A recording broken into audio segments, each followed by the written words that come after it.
심사를 위한 상임위 회의, 특히 국정감사 시즌 중에 수많은 문서들이 생산되고 있습니다. 실에 제출한 인쇄물은 박상용 검사 탄핵 소추 사유를 7가지로 이제 분류해 볼 수 있는데 하나하나 따져 보니까 이건 도대체 어느 것 하나 제대로 근거를 갖추거나 이거 도대체 말이 되는 게 없는 것 같아요. 아무리 국민들께서 보셔도 쌍방울이 남북 교류 사업을 핑계로 한 주가 조작 이미 분명함에도 왜 이것이 이재명 대표에 대한 방북 비용 대납 사건이 됐을지 출석하지 않은 박성용 검사라든가 반드시 이에 따르는 국정감사에서는 우리가 기관 증인으로 채택이 되었기 때문에 출석 안 했을 때는 동행 명령장 발부를 적극적으로 고려해서.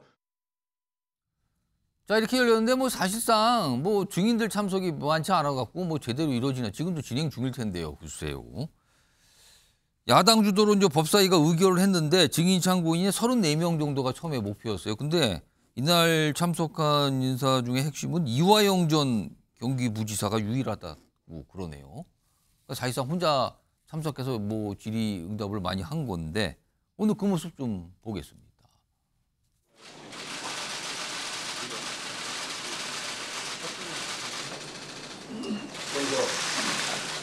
저희는 국회가 실시하는 무슨 검찰이 무슨 전리품을 하나 획득한 것처럼 김성태 씨를 체포하고 난 뒤에 갑자기 무슨 방북 비용을 대납했었다는 사건의 본질을 완전히 바꾸어 버리면서 그 과정에서 다른 사람은 끼어들지 마세요. 그 과정 송석준, 유상범 1차 경고합니다. 검찰의 자, 지속적이고 강압적인 네, 말씀하세요. 회유와 압박이 계속되어졌습니다. 사건 관계자들 저를 포함해서 김성태 씨 거의 2달 정도 1313호실 바로 앞에 있는 창고라고 쓰여져 있는 공간에서 이른바 진술 세미나를 반복적으로 했습니다. 김성태 씨가 오늘은 뭐 갈비탕을 먹고 싶다 그러면 갈비탕이 제공되어지고 뭐 짜장면이 먹고 싶다면 짜장면이 제공시켜지고 뭐 연어가 먹고 싶다 그러면 연어가 제공되어지고 이런 식의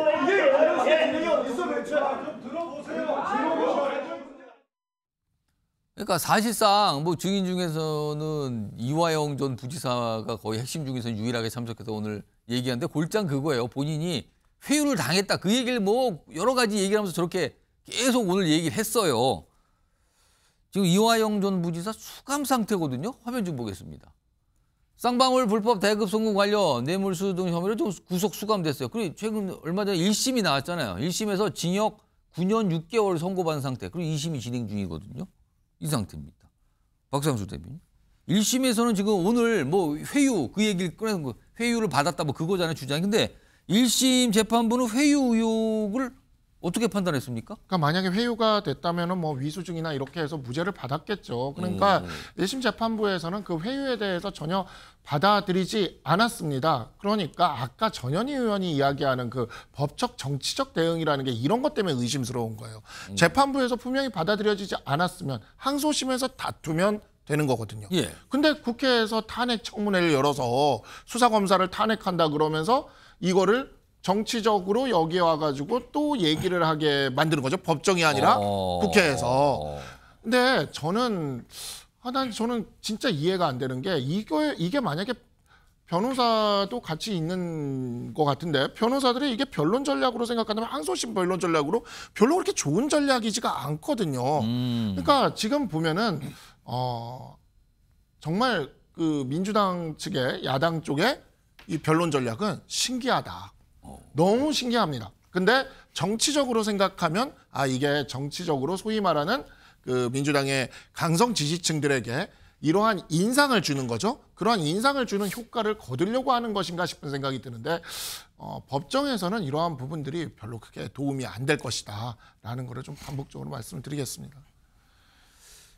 김종욱 중행정관? 예. 오늘 사실은 증인 이런 거 채택된 인물 중에 김성태 전 회장도 불참을 했고요. 그리고 이제 막상 이제 이 뭐라고 주인공이랄까요? 박상용 검사는 지금 해외 연수 중이라서 뭐 올 수도 없어서 참석 뭐 당연히 안 했다 그러는데 그래도 이화영 전 부지사만 사실상 유일하게 참석해서 또 이제 회유 의혹에 대해서 얘기를 한 거거든요. 이거 오늘 이 청문회 어떻게 봐야 되는 겁니까? 저는 오히려 정치권이 좀 신기해요. 아니, 국회법에 청문회라는 절차가 존재하잖아요. 예. 그리고 국회가 부르면 와야 되는 거죠.